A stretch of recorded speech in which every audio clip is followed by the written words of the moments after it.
Bakar membawa seluruh hartanya. Ya, membawa seluruh hartanya. Nabi mengatakan, apa yang kau tinggalkan untuk keluargamu? Kata Abu Bakar, Allah wa rasuluhu. Saya tinggalkan Allah dan Rasulnya. Ya, maka kata Umar bin Khattab, saya benar-benar tidak pernah bisa mengalahkan Abu Bakar dalam segala sesuatu. Karena memang demikian, ikhlas sekalian. Ya, sudah menjadi sunnatullah, Abu Bakar lebih baik, sahabat yang terbaik setelah Rasul Sallallahu Alaihi Wasallam. Dan Rasul mengatakan apa? Seandainya saya boleh mengambil kekasih dari umatku, siapa yang saya ambil? Abu Bakar, Pak. Abu Bakar saya akan ambil. Ya, makanya ya, dalam rentetan sejarah kita lihat setelah Rasulullah yang menjadi pemimpin adalah Abu Bakar, karena memang sudah menjadi tersirat dari Rasul Sallallahu Alaihi Wasallam. Taib. Ya, intinya dari athar ini, Abdullah ibnu Abbas mengembalikan kepada Al-Quran dan Sunnah, kemudian mengembalikan kepada Abu Bakar dan Umar. Kemudian asar yang lain dari sahabat Abdullah ibnu Mas'ud, satu perkataan yang indah oleh beliau. Dan perkataan ini adalah menunjukkan bukti manhaj salaf. Ya, adalah manhaj yang terbaik. Ya, kata Abdullah ibnu Mas'ud, Innallaha nadhara ila qulubil ibad fawajada qalba Muhammadin sallallahu alaihi wasallam khaira qulubil ibad fastafahu li nafsihi.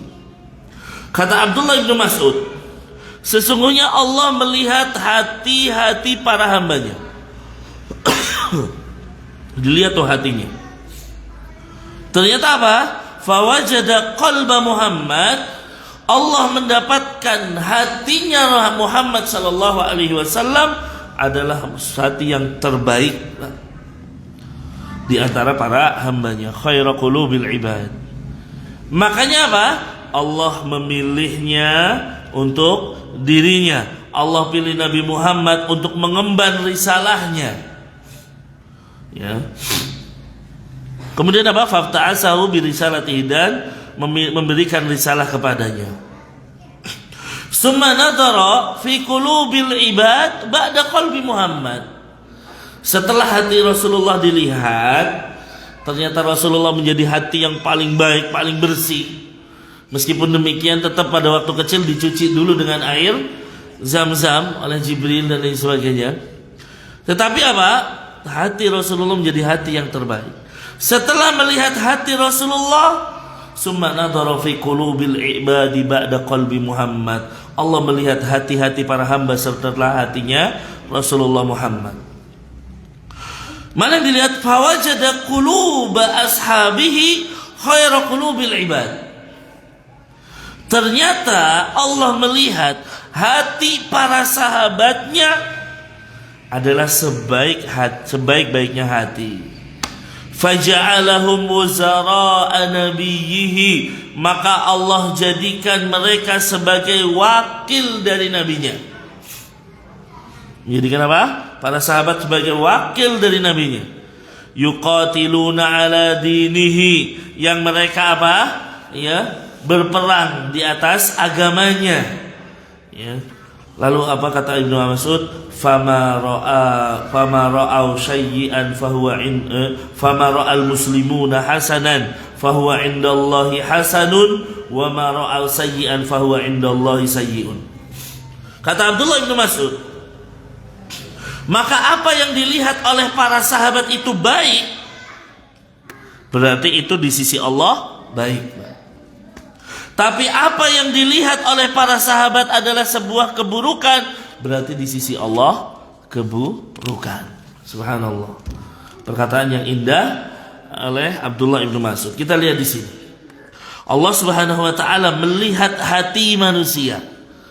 Ya. Para sahabat ketika mengucapkan sesuatu, ya, minimal apa? Itu adalah hikmah dari Nabi sallallahu alaihi wasallam. Mungkin tidak diucapkan oleh Nabi sallallahu alaihi wasallam, tapi para sahabat ini adalah orang-orang yang belajar langsung dari Rasul. Makanya perkataannya penuh hikmah. Ya, Allah melihat hati para hambanya. Ternyata hatinya Rasulullah adalah hati yang terbaik.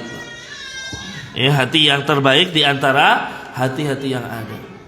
Makanya Allah memilih beliau untuk dirinya. Makanya Allah kemudian mengutusnya untuk sebuah risalah yang agung ini. Ya, baik. Setelah itu Allah melihat hati para hambanya setelah hati Rasulullah. Ternyata ikhwas sekalian, hatinya hatinya para sahabat adalah sebaik-baiknya hati. Makanya kalau kita bilang para sahabat itu sangat jauh dari sifat iri, dengki dan lain sebagainya. Di antara para sahabat itu tidak akan saling berantem dan lain sebagainya. Ya, meskipun mungkin mereka berbeda pendapat. Antara Aisyah, Abdullah ibnu Abbas berbeda pendapat. Antara Aisyah dengan Abdullah ibnu Mas'ud, Aisyah dengan Ali bin Abi Thalib pun pernah berbeda pendapat. Ya. Tapi tidak sampai saling berantem. Nah, kapan mulai terjadi pertengkaran? Ya setelah terjadi banyak fitnah. Ya, Aisyah misalnya menemui Ali bin Abi Thalib, kan tujuannya bukan perang. Tapi apa yang terjadi? Nah ini Pak, ya provokator itu selalu ada. Oleh karena ini kata para ulama, Aisyah saja yang keluar, ini Aisyah loh istri Rasul, keluar dengan para sahabatnya, bisa terjadi perang, terjadi pertumpahan darah. Padahal niatnya Aisyah baik. Ya, kemudian kita mengatakan ya bahwa diri kita lebih selamat daripada Aisyah, nggak apa-apa kita demo, nggak apa-apa kita kumpul-kumpul, ya mendemo pemerintah, naudzubillah. Ya hati-hati. Ya hati-hati, ini produknya orang barat sebenarnya. Orang mungkin masih aja terjadi perbedaan pendapat. Apa hukum demonstrasi dan lain sebagainya? Terserah. Tapi kita katakan kita belajar dari sejarah. Aisyah keluar, Pak, membawa sebagian kecil pasukan. Tapi provokator yang maju. Aisyah mau nyerang Ali, Ali pun diprovokatori. Semua ini provokator. Terjadilah keributan. Apakah kita yakin kalau kita kumpul bareng di lapangan, ya, kemudian kita aman dari hal tersebut? Tidak ada yang namanya keributan dan lain sebagainya. Nggak mungkin, Pak. Kok nggak mungkin? Karena bisa jadi lebih banyak provokatornya. Ya, mereka akan membuat fitnah dan lain sebagainya. Minimal membuat keributan. Naudzubillah. Makanya ikhwas sekalian, ya, kembalikan kita kepada Al-Quran dan Sunnah. Kembalilah kita kepada ajaran Rasul Shallallahu Alaihi Wasallam. Taib, kembali lagi. Hatinya para sahabat Nabi bersih. Ya, tidak ada yang namanya rasa iri, dengki dan lain sebagainya. Yang ada mereka bahkan isar, Pak. Ya, melebihkan para sahabat daripada yang lain. Nah, maka kata Abdullah bin Abbas, faja'alahum wuzara'a nabiyhi, maka mereka dijadikan wakil dari nabinya. Ya, dan para sahabat ini layak, Pak, jadi wakilnya Rasulullah. Oleh karena itu kita layak untuk ngambil dari mereka. Ya, kalau kita mau bandingkan, ya, bukan berarti ya membandingkan ini menjadikan ajarannya Nabi Musa salah dan lain sebagainya, tidak. Kalau kita bandingkan sahabatnya Nabi Musa, mereka tidak layak menjadi wakilnya Nabi Musa. Ya, kenapa? Sepeninggal Nabi Musa, justru bukannya mereka menjadi lurus dan lain sebagainya.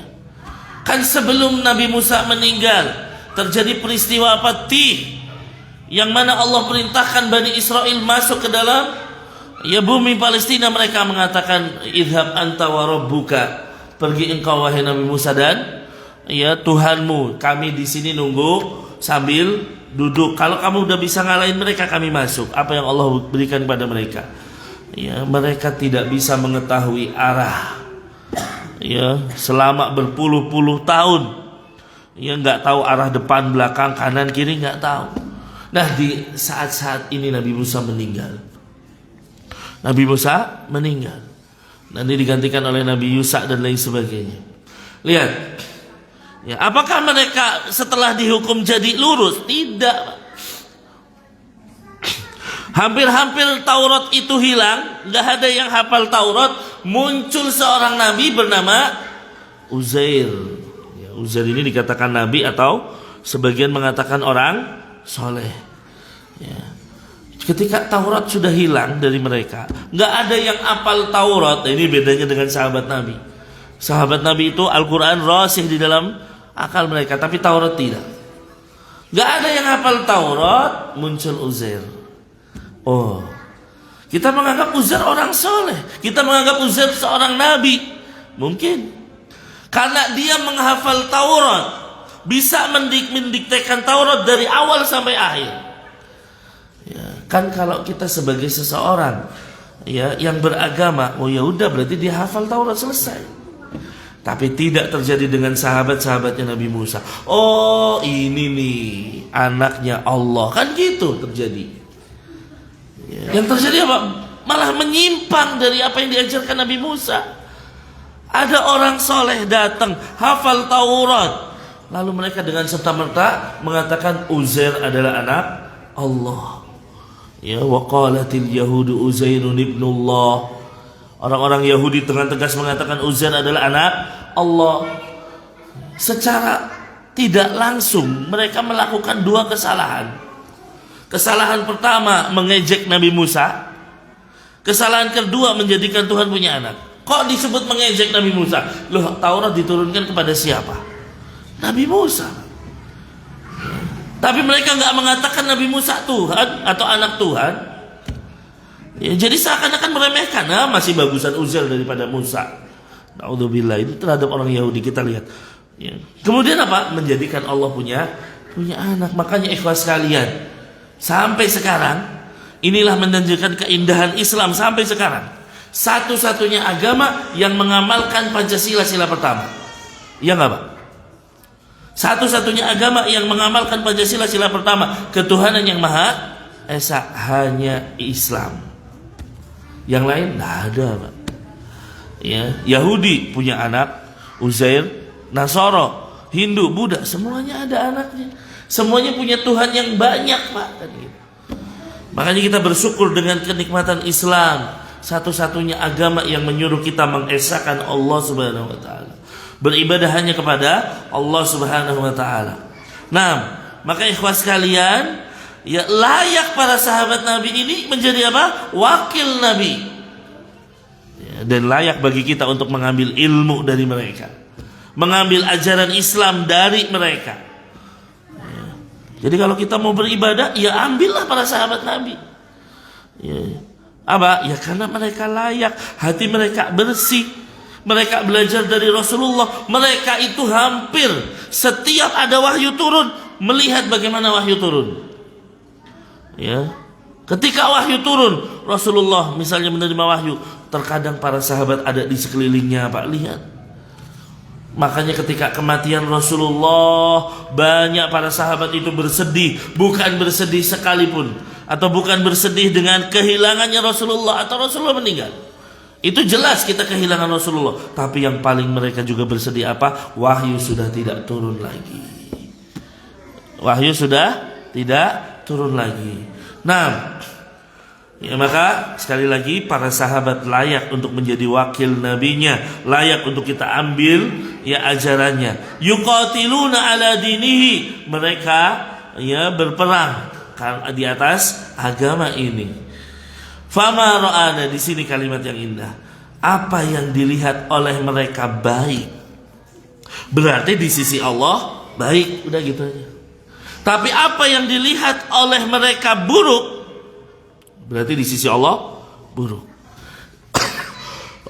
Jadi ikhwas kalian, Abdullah ibnu Mas'ud ingin berkata kepada kita, barometernya sahabat. Kalau di sahabat ini ada, berarti baik. Kalau ini baik, berarti di sisi Allah baik. Tapi kalau sahabat gak pernah melakukan demikian, berarti itu buruk, Pak. Dan berarti di sisi Allah buruk. Kita pegang kalimat laukana khairan la sabaquna ilai. Kalau ini baik, sudah dilakukan oleh ya para sahabat Nabi. Sudah lebih dahulu dilakukan oleh para sahabat Nabi. Makanya demikianlah ketika kita beribadah, Pak. Ibadah ini sebenarnya bisa dilakukan di masa sahabat, tapi para sahabat gak ada yang melakukan tuh. Oh berarti ini bukan hal yang baik, kan gitu loh Pak. Gampang kita barometernya caranya. Ya, perayaan kelahiran misalnya, ini sebenarnya bisa dilakukan di masa sahabat Nabi gitu kan. Tapi adakah satu sahabat Nabi yang melakukan itu? Sama sekali nggak ada. Berarti itu nggak baik. Itu selesai. Ya selesai Pak. Seseorang sekarang misalnya banyak datang untuk meminta tawasul, ya, kepada penghuni kubur dan lain sebagainya. Di masa sahabat Nabi harusnya ini bisa dilakukan. Kalau ini baik, mereka akan bertawasul kepada kuburannya Nabi. Ya. Kalau ini baik, mereka akan datang kepada kuburannya Abu Bakar, Umar dan lain sebagainya. Tapi ternyata tidak dilakukan para sahabat Nabi. Berarti ini buruk. Kalau menurut sahabat buruk, berarti di sisi Allah buruk, selesai. Kan enak gitu loh Pak. Ya. Nah ini yang harus kita pegang dari hal tersebut. Nah, kata penulis di sini katakan, Ustaz Yazid bin Abdul Qadir Jawas mengatakan bahwa perkataan Ibnu Mas'ud, ya, menunjukkan beberapa hal. Yang pertama, bahwa hati para sahabat Nabi adalah hati yang paling baik setelah para Nabi dan Rasul. Hati para sahabat adalah hati yang paling baik setelah hati, ya, para Nabi dan Rasul. Nah, makanya selalu kita katakan tingkatan manusia, Pak, ya, tingkatan manusia, ya, yang paling tinggi jelas para Nabi dan Rasul. Ini nggak mungkin berubah. Lah tingkatan bawahnya siapa? Ya, maka para ulama mengatakan tingkatan bawahnya setelah Nabi dan Rasul adalah sahabatnya Rasulullah Muhammad SAW. Mengalahkan sahabatnya Nabi Musa, mengalahkan sahabatnya Nabi Isa, ya, dan sahabat-sahabat Nabi yang lain. Kenapa? Karena hati mereka yang paling baik setelah Nabi dan Rasul. Ini sudah menjadi hal yang terlihat, Pak. Sahabat Nabi itu orang terbaik setelah Nabi dan Rasul. Ya, padahal kalau kita lihat para Nabi itu punya sahabat-sahabat. Nabi Isa punya hawariyun, orang-orang yang siap membela Nabi Isa. Tapi ternyata para hawariyun ini pun terpecah menjadi 3. Setelah Nabi Isa diangkat ke langit. Ya. Ada yang mengatakan Isa Tuhan, ada yang mengatakan Isa anak Tuhan. Yang masih benar adalah yang mengatakan dia hamba Allah dan Rasulnya. Tapi yang mengatakan hamba Allah dan Rasulnya ini yang dibunuh oleh mereka. Sehingga tersisa apa? Yang mengatakan Isa Tuhan dan Isa adalah anak Tuhan. Berarti kan apa? Ya, tidak tersisa dari sahabatnya Nabi Isa kecuali orang-orang yang menganggap Nabi Isa sebagai anak Tuhan atau sebagai Tuhan. Pun dengan sahabatnya Nabi Musa alaihi salam. Taib. Maka ikhwas sekalian, kenyataan dengan jelas bahwa para sahabat Nabi adalah orang yang terbaik setelah Rasulullah dan juga setelah Nabi dan Rasul semuanya. Ya, setelah Nabi dan Rasul semuanya. Kemudian yang kedua, bahwa para sahabat Nabi adalah pendamping Nabi yang setia, jelas. Ya, pendamping Nabi yang setia. Kita bicara sahabat Nabi. Ya. Maka kalau kita lihat tidak ada sahabat Nabi yang tidak setia dengan Rasul Shallallahu Alaihi Wasallam. Kalau ada percikan-percikan pengkhianatan, biasanya Nabi pun udah tahu. Seperti misalnya Hatib bin Balta'ah, ketika Rasul ingin melakukan Fathu Makkah, dia berusaha mengirim surat kepada keluarganya supaya mengungsi dan lain sebagainya, membocorkan rahasianya Nabi untuk menyerang kota Makkah. Tapi Nabi udah dikasih tahu duluan. Dikejarlah seorang wanita oleh Ali bin Abi Thalib, ya, berikan surat dari Hatib kan itu. Oh, nggak ada. Kalau kamu nggak berikan, saya telanjangi kamu. Akhirnya diberikan itu surat. Ya. Dipanggil Hatib, ya Hatib, kenapa engkau melakukan demikian? Ya Rasul, saya punya keluarga di Mekah, ya Rasul. Saya khawatir terhadap mereka.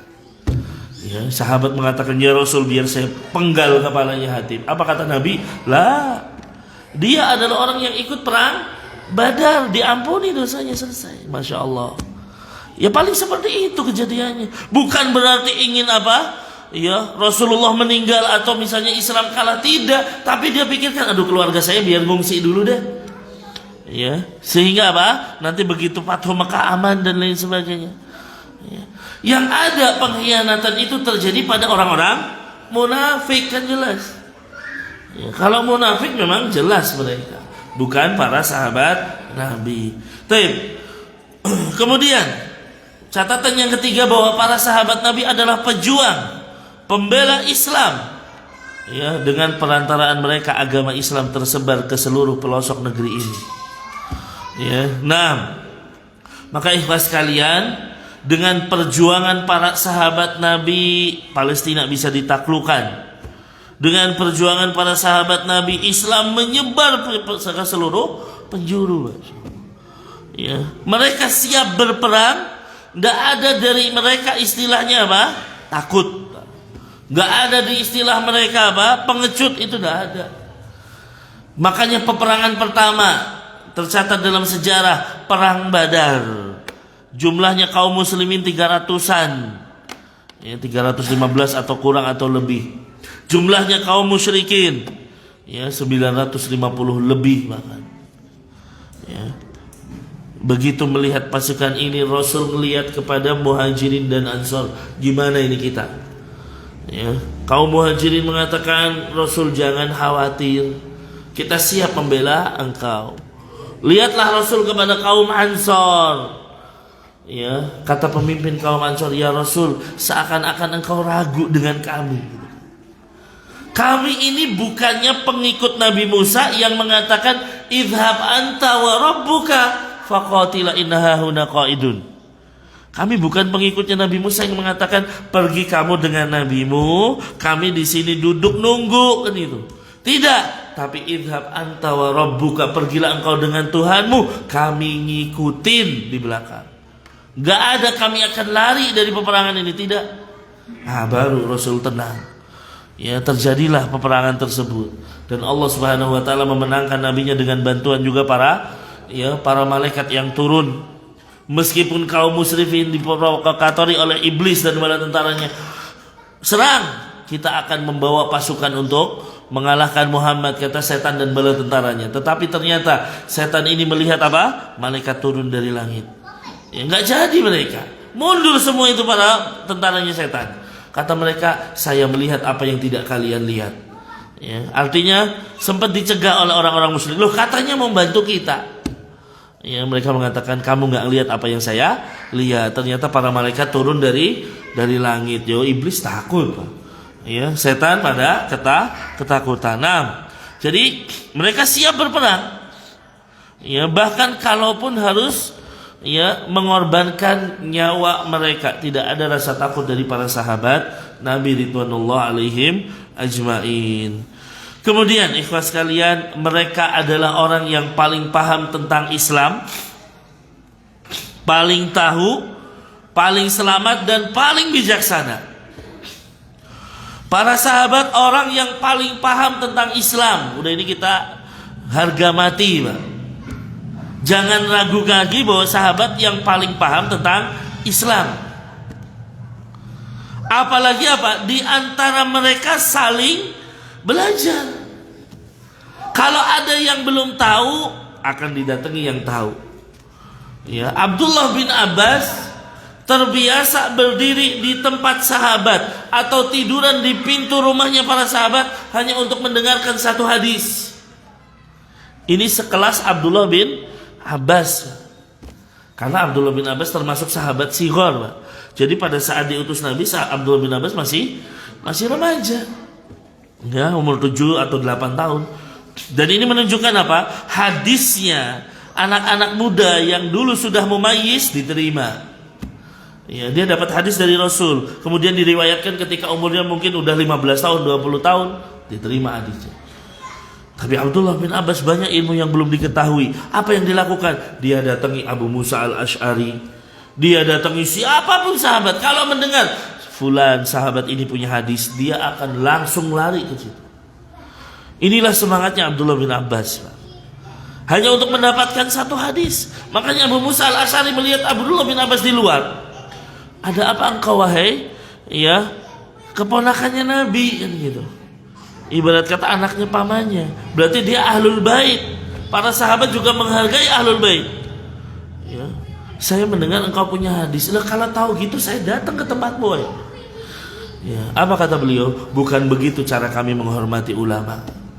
Ya. Dia datang sih. Hanya untuk mendapatkan satu hadis. Begitu dapat satu hadis, alhamdulillah selesai. Ya, begitu banyak penghormatan para sahabat yang lain pada yang tidak tahu. Makanya kita katakan tidak lagi para sahabat adalah orang-orang yang paling paham tentang Islam.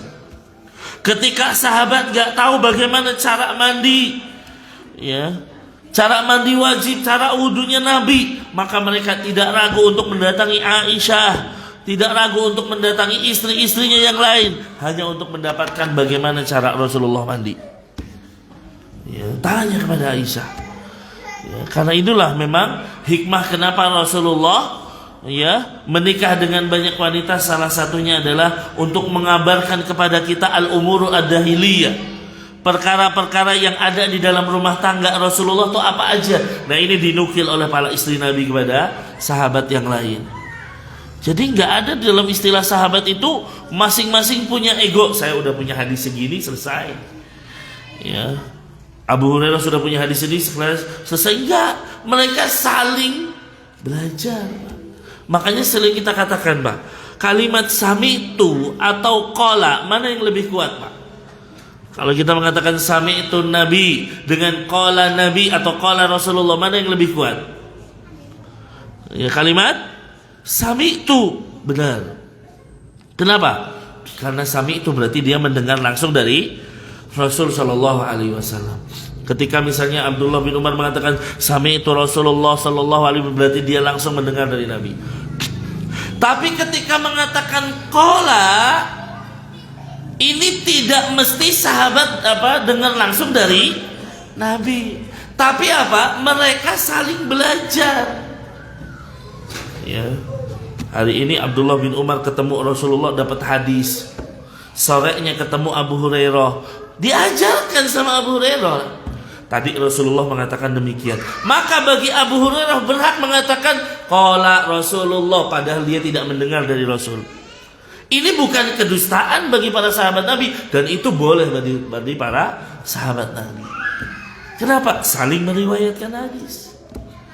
Ya, makanya bisa jadi dalam satu hadis kok Abu Hurairah mengatakan demikian, Abdullah bin Umar mengatakan demikian, karena mereka ketemu saling ngasih. Gak ada istilahnya kitmanul ilmi, gak ada istilahnya saya sembunyikan ini hadis biar punya saya aja, gak bakal saya kasih ke Abu Hurairah, gak bakal saya kasih ke Abdullah bin Abbas misalnya. Enggak, ketemu sahabat yang lain, saya dapat hadis begini. Akhirnya dari Abu Hurairah mengatakan qala Rasulullah Sallallahu Alaihi Wasallam, boleh. Padahal dia dengarnya dari siapa? Dari sahabat yang lain, bukan langsung dari Rasul. Tapi kalau dia dengar dari sahabat lain kok ngucapin sami itu baru nggak boleh, dan ini nggak mungkin dilakukan oleh para sahabat Nabi. Kenapa? Karena para sahabat Nabi memiliki sifat al-udul, adil mereka. Adil itu memiliki sifat amanah, memiliki sifat yang benar-benar terpercaya. Jadi tidak mungkin akan muncul dari para sahabat Nabi kedustaan. Ya, nah demikian. Maka ikhwan sekalian, ya sekali lagi para sahabat paling tahu tentang Islam. Kalaupun nggak tahu, mereka akan bertanya kepada yang lain. Ya, makanya kalau kita lihat perkara pengumpulan Al-Quran yang dilakukan oleh para sahabat, di antaranya Zaid bin Sabit. Beliau itu nyari muter orang-orang yang menulis Al-Quran. Apa perkataan beliau? Kalau bersandarkan atau berdasarkan hafalan, hampir semua sahabat hafal Al-Quran. Lihat, kalau saya cuma cari Al-Quran berdasarkan hafalannya sahabat Nabi, selesai. Datang ke Abu Bakar, dengerin Al-Quran, selesai. Abu Umar bin Khattab, Utsman bin Affan, semua hafal Quran. Tapi yang menjadikan pengumpulan Al-Quran itu agak berat adalah bahwa Zaid bin Sabit bersandar pada tulisan juga, sehingga dia akan mencari ayat pertama surat Al-Baqarah sampai kelima siapa yang nulis. Dia puterin semua sahabat Nabi, karena tahu sahabat Nabi hafal. Kamu tahu ayat ini, tahu. Kamu nulis nggak? Enggak. Siapa yang nulis? Oh, baru dicari. Jadi apa? Pengumpulan Al-Quran bukan berdasarkan hafalan para sahabat Nabi saja, tetapi apa? Berdasarkan tulisan dari para sahabat Nabi. Kan kita tahu di awal-awal penulisan Al-Quran itu apa? Para sahabat nulis di pelepah kurma, ada yang nulis di batuk putih, ada yang nulis di tulang, kemudian habis itu disimpan, Mak. Dan di awal penulisan Al-Quran tidak boleh ada penulisan hadis. Tidak boleh ada penulisan hadis. Kenapa? Khawatir terjadi percampuran. Makanya para sahabat Nabi ngumpulin ini semua. Oleh karena itu pengumpul Al-Quran datang, coba kamu hafal surat ini. Oh ya hafal. Tahu nggak siapa yang nulis? Nah gitu pasti bertanya. Oh yang nulis fulan, didatengin fulan, dilihat, oh benar, baru ditulis. Nah inilah bagaimana para sahabat Nabi atau pengumpul Al-Quran benar-benar ngumpulin dengan bersandarkan pada hafalan dan juga pada tulisan. Makanya begitu ada terakhir, sudah semua terkumpul, tinggal beberapa ayat saja dicari sampai dapat oleh Zaid bin Sabit, Pak. Supaya dapat bahwa Al-Quran ini bersandar pada tulisannya. Udah Isa. Ada dulu berarti. Monggo ada dulu, Pak.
Kita lanjutkan sedikit insyaallah. Alhamdulillah wassalatu wassalamu ala Rasulillah amma ba'd.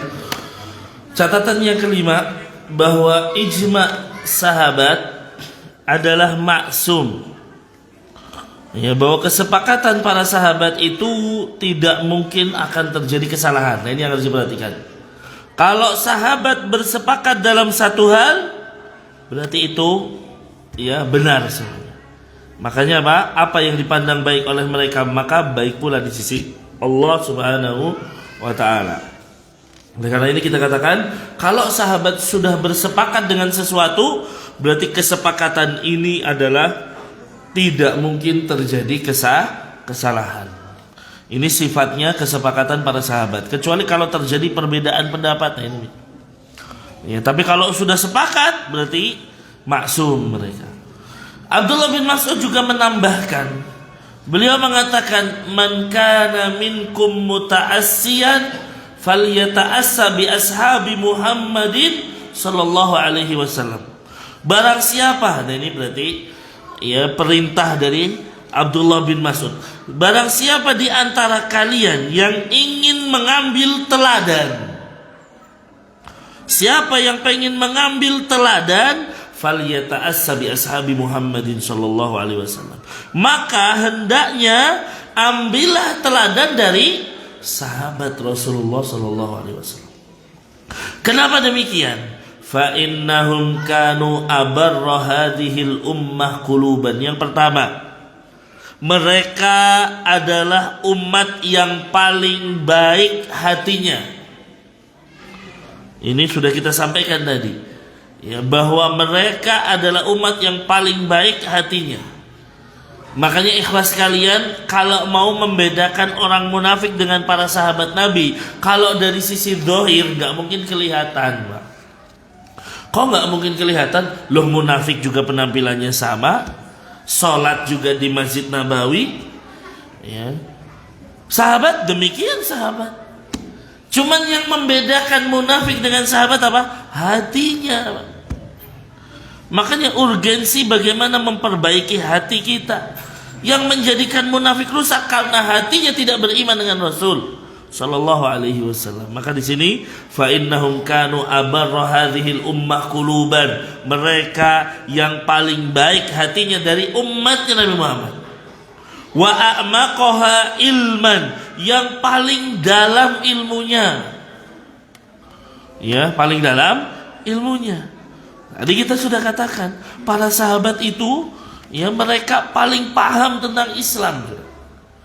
Ya, paling paham tentang Islam dan lain sebagainya. Makanya kan selalu kita katakan bahwa ketika para sahabat tidak melakukan demikian, berarti itu bukan bagian dari Islam. Ini bukan gitu. Ya, nah ini yang terjadi. Makanya tadi ketika dikatakan kesepakatan para sahabat adalah maksum, tidak mungkin salah. Sahabat bersepakat bahwa Allah ada di atas arsy, di atas langit. Berarti kan kesepakatan ini maksum, nggak mungkin salah. Kok datang orang belakangan, oh Allah itu tidak bertempat. Datang orang belakangan, Allah itu ya ada di mana-mana. Na'udzubillah. Padahal ini sudah menjadi ijma para sahabat. Tidak ada satu sahabat pun menyelisihi hal ini. Ini kita bicara sahabat, ratusan ribu sahabat. Cari, Pak. Kalau ada jenengan kasih saya. Ada sahabat mengatakan Allah tidak bertempat, kasih tahu saya. Tidak ada satupun sahabat Nabi mengatakan Allah di mana-mana. Allah tidak bertempat, tapi semuanya sepakat Allah ada di atas arsy. Aman sudah.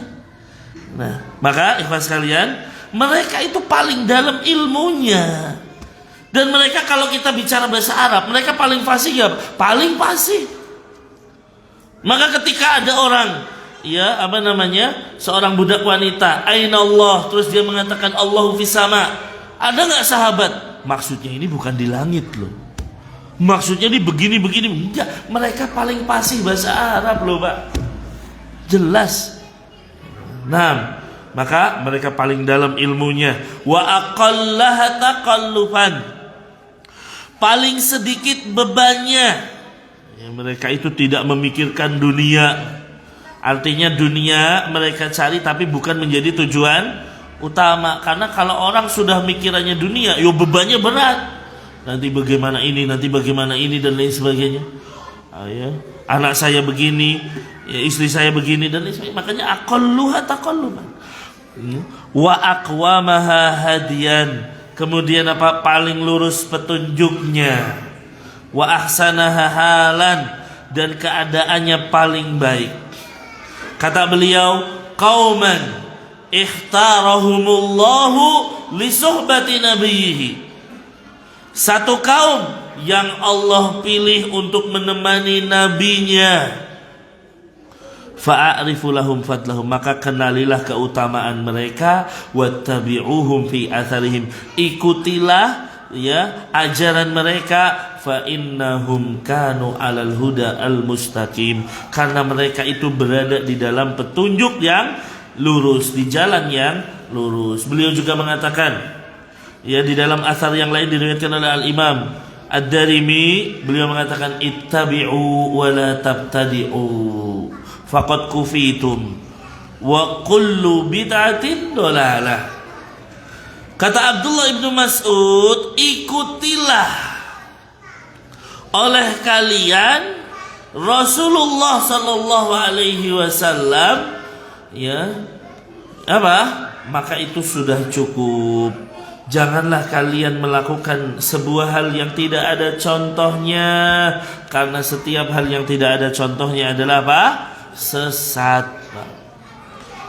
Nah, kemudian ikhlas kalian, diriwayatkan dari Yahya bin Ya'mar, ya, beliau berkata, orang yang pertama kali, nah ini berarti menunjukkan pertama kali, Pak.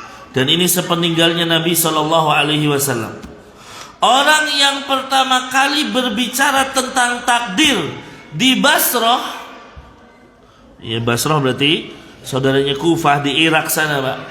Ya, makanya munculnya fitnah itu di sana. Ya, adalah Ma'bad al-Juhani.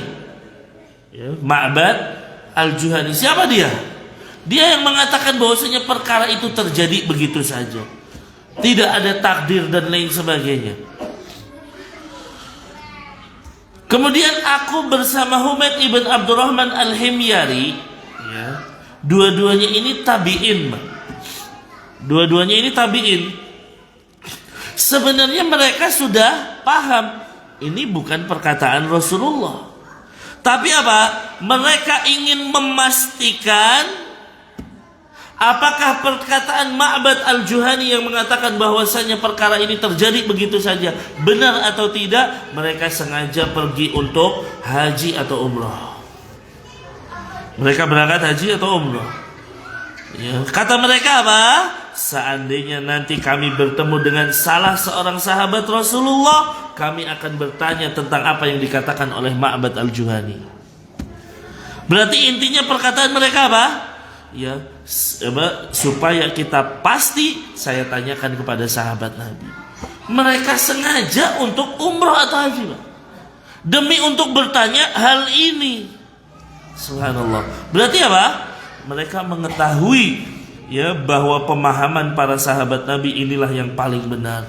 Ya, ternyata mereka bertemu dengan Abdullah bin Umar, diceritakanlah kisah ini. Maka Abdullah bin Umar mengatakan, kalau kamu bertemu mereka, maka katakanlah bahwa Abdullah bin Umar berlepas diri dari mereka. Ya, kemudian beliau mengatakan, ya, fima makna, bahwasanya seseorang tidak beriman kepada Allah sampai dia beriman kepada takdir, dan dia beriman bahwasanya apa yang pasti Allah yang akan terjadi pasti terjadi, dan apa yang tidak akan terjadi pasti tidak akan terjadi. Artinya Allah sudah menakdirkan itu semua.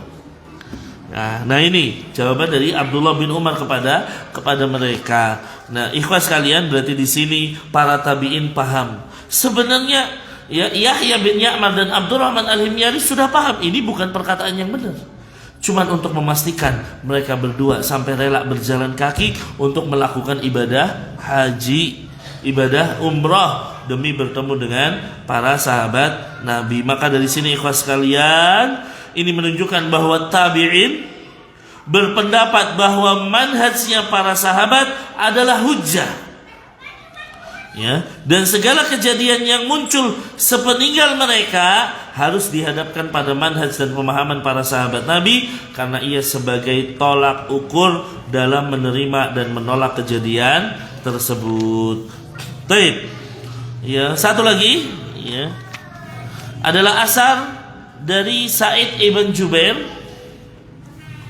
rahimahullah, seorang tabi'in ya, yang wafat tahun 95 Hijriah. Beliau mengatakan, malam ya'rifhul badriyun falaysa minad din. Perkara apa saja yang tidak diketahui oleh orang-orang yang ikut perang Badar. Nah, ini lebih spesifik lagi nih, Pak. Perkara apa saja yang tidak diketahui oleh orang-orang yang ikut perang Badar, maka itu bukanlah bagian dari agama. Wah, ini lebih nusuk lagi. Kita tahu yang ikut perang Badar kan tadi cuma 300-an orang saja. Menurut Sa'id bin Jubair, 300 orang ini menjadi sebuah corong. Kalau 300 orang ini kok ada yang tidak mengetahui sesuatu, berarti itu bukan bagian dari agama ini. Subhanallah. Ya, lebih menusuk lagi dari Sa'id bin Jubair ini. Jadi artinya apa? Kalau orang-orang pengikut perang Badar yang Allah sudah Subhanahu wa taala sudah mengampuni mereka, kok nggak tahu perkara ini, berarti perkara ini bukan bagian dari agama Islam. Ya. Nah, maka asar ini menunjukkan bahwa para sahabat Nabi adalah orang yang paling tahu dan paling paham tentang Al-Quran dan Sunnah, terlebih lagi orang-orang yang ikut di dalam perang Badar. Demikian ya asar, masih banyak asar-asar yang belum kita sampaikan dan perlu kita sampaikan. Demi apa? Untuk menguatkan kembali ya keyakinan kita dalam mengikuti manhaj salaf ini, sehingga jangan sampai kita ini bingung, linglung dan lain sebagainya. Salaf seperti apa sih dan lain sebagainya. Ya, semoga dengan ini kita bisa berpegang teguh dengan jalannya Nabi Sallallahu Alaihi Wasallam. Amin amin ya rabbal alamin. Ini yang bisa saya sampaikan di kesempatan malam hari ini. Mudah-mudahan bermanfaat. Kurang lebihnya mohon maaf. Kebenaran mutlak milik Allah Subhanahu Wa Taala. Sedangkan kekeliruan murni karena lemahnya ilmu yang kami miliki, mohon dibukakan pintu maaf yang sebesar-besarnya. Allahumma alimna ma yanfa'una wanfa'na bima 'allamtana wa zidna ilman ya rabbal alamin. Kita akhiri kaji kita dengan doa kafaratul majlis.